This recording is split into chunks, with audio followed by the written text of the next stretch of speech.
Lord. హల్లెలూయా. దేవుని పరిశుద్ధ నామానికి స్తోత్రం కలుగునుగాక. ఈ మంచి ఉదయకాల సమయం దేవుని మాటలు వింటున్న మీ అందరికీ కూడా నా హృదయపూర్వకమైనటువంటి వందనాలు. ఎలా ఉన్నారు? మీరు, మీ కుటుంబాలు, మీ బిడ్డలు క్షేమంగా ఉన్నారా? దేవుని మహాకృప మీకు, మీ కుటుంబాలకి తోడయ్యుండును గాక. ఆమేన్. హల్లెలూయా. పరిశుద్ధ గ్రంథంలో నుండి ఒక వాక్యాన్ని మనం ఇలా చదువుకుందాం. చూడండి, 34వ కీర్తన 17వ వచనం.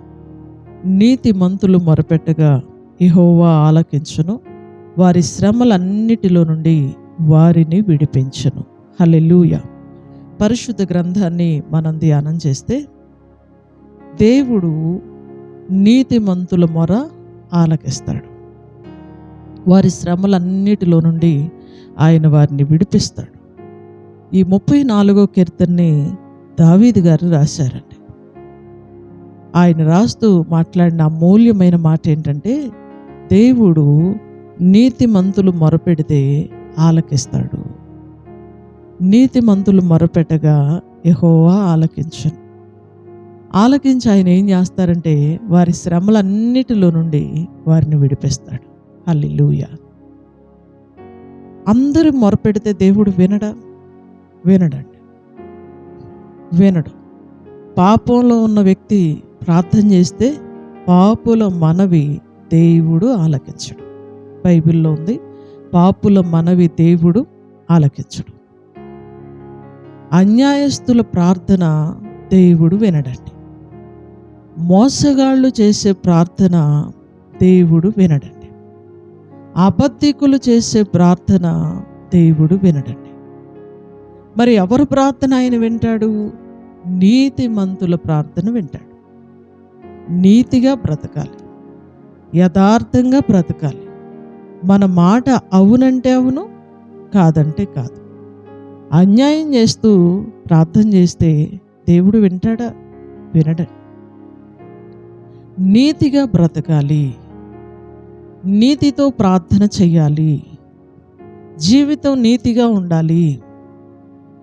దేవుడండి ప్రజలందరినీ నీతిమంతులుగా తీర్చడం కోసమే పరలోకాన్ని విడిచి భూమి మీదకి వచ్చి తన రక్తమంతా ప్రజల కోసం ధారపోశాడు. ఆయన రక్తంలో మన పాపాలన్నీ కడిగివేసి మనల్ని నీతిమంతులుగా ఆయన తీర్చాడు.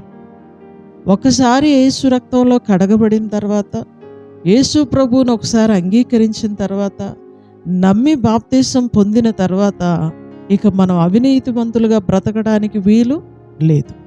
ఒకవేళ అలా బ్రతికిన వాళ్ళ ప్రార్థన దేవుడు వినడు. పేరుకి క్రైస్తవులుగా ఉండటం, అలవాటు ప్రకారం మందిరానికి వెళ్ళి రావటం, అలవాటు ప్రకారం ప్రార్థన చేయటమే తప్ప వారి ప్రార్థన మాత్రం దేవుడు వినడండి. నీతిమంతుల ప్రార్థన దేవుడు వింటాడండి. బైబిల్లో ఒక కుటుంబాన్ని నేను మీకు జ్ఞాపకం చేస్తాను. చూడండి, లూకాసు సువార్త 1వ అధ్యాయం 6వ వచనం.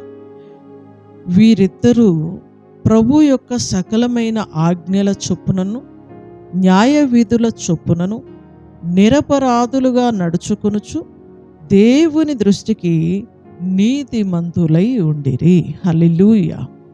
ఇక్కడ ఇద్దరు వ్యక్తులు భార్యాభర్తలు కనబడుతున్నారు, జకర్యా, ఎలిజబెత్. వీరిద్దరు ఎలా ఉన్నారంటే దేవుని యొక్క సకలమైన ఆజ్ఞల చొప్పున నడిచారు. దేవుడు ఎలా ఉండమని ఆజ్ఞాపించాడు? ఉదాహరణకి అబద్ధం ఆడొద్దు అని దేవుడు ఆజ్ఞాపించాడు. వీళ్ళు అబద్ధం చెప్పలేదు. సత్యాన్ని అనుసరించి నడవాలి అని చెప్పాడు. సత్యాన్ని అనుసరించి నడిచాడు. పొరుగు వారిది ఆశించొద్దు అని దేవుడు చెప్పాడు. అలాగే బ్రతికారు. లోక సంబంధమైన పాపంలో పడిపోకూడదని దేవుడు ఆజ్ఞాపించాడు. అలాగే బ్రతికారు. దేవుణ్ణే ప్రేమించాలి అని చెప్పాడు, ఆజ్ఞాపించాడు దేవుడు. అలాగే బ్రతికారండి. సకలమైన ఆజ్ఞల చొప్పునను న్యాయ విధుల చొప్పునను నిరపరాధులుగా నడుచుకున్నారంట. ఇంకా వాళ్ళలో ఏ అపరాధం కూడా లేదు. వాళ్ళు నిరపరాధులు దేవుని దృష్టికి. దేవుడు చెప్పింది చెప్పినట్లు చేశారట. సకలమైన ఆజ్ఞల చొప్పున చేశారట. చూడండి, నిరపరాధులుగా ఉన్నారు. దేవుడు చెప్పిన న్యాయ విధులన్నిటినీ కూడా అనుసరించారట. నడుచుకొనుచు దేవుని దృష్టికి నీతిమంతులుగా ఉన్నారు. హల్లెలూయా. ఎవరైతే దేవుని ఆజ్ఞల చొప్పున నడుస్తారో, ఎవరైతే దేవుని యొక్క న్యాయ విధుల చొప్పున నడుస్తారో వారిని దేవుడు నీతిమంతులుగా తీరుస్తాడు. వీళ్ళిద్దరూ నీతిమంతులుగా ఉండటాన్ని బట్టి, ప్రభు మీద ఆధారపడటాన్ని బట్టి ప్రభు ఏం చేశాడంటే వీరిద్దరికి పిల్లలు లేరండి. జకర్యా భార్య అయిన ఎలిజబెత్ గొడ్రాలుగా ఉంది. వాళ్ళు చేసిన ప్రార్థన దేవుడు విన్నాడట. చూడండి 13వ వచనం. జకర్యా భయపడకుము. అప్పుడు ఆ దూత అతనితో, జకర్యా భయపడకుము, నీ ప్రార్థన వినబడినది, నీ భార్య అయిన ఎలిజబెత్తు నీకు కుమారుని కనును, అతనికి యోహాను అని పేరు పెట్టుదు. హల్లెలూయా. ఆ ప్రార్థన దేవుడు ఏం చేశాడు? విన్నాడు. వాళ్ళు ప్రార్థన చేశారు ప్రభువుకి, నా భార్య గొడ్రాలయ్యా, మాకు పిల్లలు లేరయ్యా, మాకు గర్భఫలాన్ని ఇమ్మని ప్రార్థన చేశారు. నీతిగా బ్రతికి ప్రార్థన చేశారు. ప్రార్థిస్తే దేవుడు తప్పక ప్రార్థన వింటాడు. కానీ అందరి ప్రార్థన వినడు. నీతి మంతులు మొరపెట్టగా యెహోవా ఆలకించును. హల్లెలూయా. నీతిగా బ్రతికి యెహోవా ఆజ్ఞలను అనుసరిస్తూ దేవుడు చెప్పిన న్యాయ విధుల ప్రకారం ఏ వ్యక్తి అయితే నడుస్తాడో వాళ్ళ ప్రార్థన దేవుడు వింటాడు ఖచ్చితంగా. వీళ్ళ ప్రార్థన విన్నాడు. ఎలిజబెత్ని దేవుడు జ్ఞాపకం చేసుకున్నాడు. ఆ పండు వృద్ధాప్యంలో వాళ్ళకి మంచి బిడ్డను దేవుడు ఇచ్చాడు.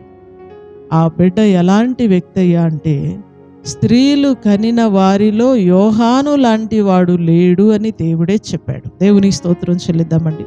అంత పరిశుద్ధమైన వ్యక్తిని దేవుడు వారికి ఇచ్చారు. ఈ మాటలు వింటున్న ప్రియ సహోదరి, నీవు నీతిగా బ్రతికితే దేవుడు ఖచ్చితంగా నీ ప్రార్థన వింటాడు. నీతిమంతుల ప్రార్థన ఆయన ఆలకిస్తాడు అని వాక్యం మనకి తెలియజేస్తూ ఉంది. పాపాన్ని విడిచిపెడదాం, పరిశుద్ధంగా బ్రతుకుదాం, నీతిని అనుసరిద్దాం, న్యాయాన్ని అనుసరిద్దాం, దేవుని యొక్క ఆజ్ఞల చొప్పున మనం నడుద్దాం, దైవ దీవెన మనం పొందుదాం. నీ ప్రార్థన దేవుడు ఆలకించి నీకు సహాయము చెయ్యనుగాక. ఆమేన్. God bless you. ప్రార్థన చేసుకుందాం. సకల ఆశీర్వాదములకు కారణభూతుడు అయిన మా తండ్రి, మీ ఘనమైన శ్రేష్టమైన నామానికి వందనాలు, స్తుతులు, స్తోత్రాలు చెల్లిస్తూ ఉన్నాం. ఈ మంచి ఉదయకాల సమయం అమూల్యమైన నీ మాట ద్వారా మాతో మీరు మాట్లాడినందుకు వందనాలు. నీతిమంతులు మొరపెట్టగా యెహోవా ఆలకించును అని నీ లేఖనం మాకు తెలియజేసింది. అవునయ్యా, నీతిమంతుల ప్రార్థన మీరు ఆలకిస్తారు. బైబిల్ గ్రంథంలో జకర్యా ఎలిజబెత్తులు నీతిగా బ్రతికి ప్రార్థన చేస్తే వారి ప్రార్థన ఆలకించారు. ఒక మంచి బిడ్డను వారికి మీరు ఇచ్చారు. ఈ ఉదయకాల సమయం ఎంతమంది బిడ్డలైతే మా ప్రార్థన ఆలకించయ్యా, మేము కూడా నీతిగా బ్రతుకుతాం, యథార్థంగా బ్రతుకుతాం, నీ ఆజ్ఞల చొప్పున మేము నడుస్తామని ఎంతమంది అయితే మొరపెడుతూ ఉన్నారో వారిని, వారి కుటుంబాలని యేసు నామములో దీవిస్తూ ఉన్నాం. నీతి మంతులు మొరపెట్టగా ఆలకించే నీవు ప్రతి బిడ్డ మొర మీరు ఆలకించి నీతిగా బ్రతికే జీవితాలు అందరికీ మీరు దయచేయండి. ఉదయకాలపు ఆశీర్వాదాలు అందరికీ మీరు అనుగ్రహించండి. ఈ రోజంతా ప్రతి బిడ్డకి నీ కృపా సన్నిధి తోడుగా ఉంచండి. స్కూళ్ళకి, కాలేజీలకు వెళ్తున్న పిల్లల్ని మీ చేతుల్లో పెడుతూ ఉన్నాం. ఉద్యోగాలకి, డ్యూటీలకు వెళ్తున్న బిడ్డలను మీ చేతులకు అప్పగిస్తూ ఉన్నాం. మంచి వ్యాపారాలు చేస్తున్న బిడ్డలను మీ చేతులకు అప్పగిస్తూ ఉన్నామయ్యా. కూలి పనులు చేసుకుంటున్న బిడ్డలను మీ చేతులకు అప్పగిస్తున్నాం. పాడి పంటలు, పశువులు కలిగిన పిల్లలను మీ చేతులకు అప్పగిస్తూ ఉన్నాం.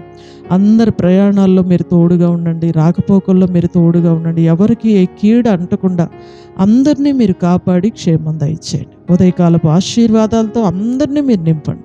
ఈ రోజంతా నీ కృపా సన్నిధిని బిడ్డలందరికీ తోడుగా ఉంచండి. నీతిగా బ్రతికే భాగ్యం అందరికీ దయచేయండి. యేసు నామములో ఈ ప్రార్థన మనవులన్నీ అడిగి వేడుకొంచున్నాము తండ్రి. Amen. Hallelujah. God bless you. దేవుడు మిమ్మల్ని దీవించునుగాక. అందరికీ వందనాలు. తిరిగి రేపు ఉదయకాల సమయం ఇదే సమయానికి మరలా మనం కలుసుకుందాం. దేవుని మహాకృప మీకు తోడై ఉండునుగాక. ఆమేన్. Praise lord.